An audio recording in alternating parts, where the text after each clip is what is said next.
Alright, so I'm going to be giving my presentation on the ear. So first off, what is the ear? The ear is the organ that gives us the ability to hear noise through sound vibrations. It can be broken down into three main parts: the external, the middle, and the internal ear. Here is an image of the external ear, which can be broken down into the auricle and the external acoustic meatus. The auricle is the portion of the ear that protrudes from the skull. It's primarily made of cartilage, and its main function is to capture sound waves or sound vibrations and send them through the external acoustic meatus. Here is a little overview of the auricle sensory innervation. It's mainly done by two nerves: the facial nerve, which is represented by the dark blue dots, and the vagus nerve, which is represented by the red triangle. The facial nerve does most of the sensory innervation all the way out, while the vagus nerve is concentrated mainly in the center. Here's a really good picture of the external acoustic meatus. You can see where it travels from the outside opening of the ear to the tympanic membrane. And right here is just a little clinical application about swimmer's ear. It's where the external acoustic meatus becomes infected because water did not leave the canal, but it is easily treated with a topical ear drops or just drying of the ear. The tympanic membrane, or the eardrum, sits at an angle where the top is more lateral than the bottom. Its core is composed of connective tissue with a mucous membrane on the inside. The outside is covered with a thin layer of skin. And its main function is just to assist in the mechanical reception of sound waves. And it is what separates the external ear from the middle ear. And it's connected to the malleus bone of the middle ear. Here's a little bit about the innervation of the tympanic membrane. The skin on the external surface is innervated primarily by branches from the mandibular nerve and some branches from the vagus nerve, while the innervation of the internal mucous membrane is carried out by the glossopharyngeal nerve.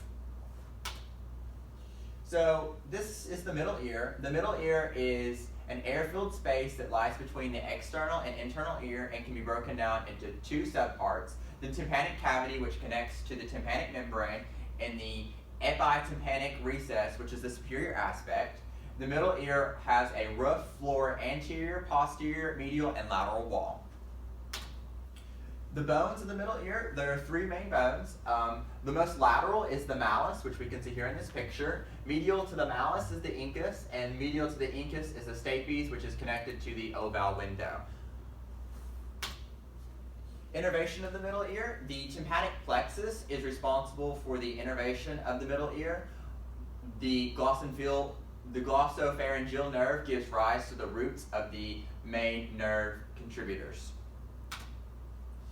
So here we have the internal ear, which is composed of the ovale window, the semicircle canals, the ampulla, the utricle, the vestibule, the vestibule, which is known for what gives us the ability to have balance, the vestibular aqueduct, the saccule, the scala tympani, scala vestibuli, the helicotremia, and the round window. And over here we have a really good picture of all this. Another important thing to notice about the middle ear is that we have the pharyngotympanic tube, which connects the middle ear to the nasopharynx. So this just talks about the innervation of the internal ear, and we can see that we have the facial nerve and the vestibulocochlear nerve that come in through the internal acoustic meatus, and the facial nerve innervates the semicircular canals, the utricle, and the saccule, while the vestibulocochlear nerve innervates the cochlea. And here is the pathway of sound through the ear. Sound waves are caught by the auricle and travel through the external acoustic meatus. They then go through the malleus, the incus, the stapes, through the ovale window. They go through the cochlea and come all the way back out the round window, where they are come back out into the middle ear and travel through the pharyngotympanic tube. And here's my works cited.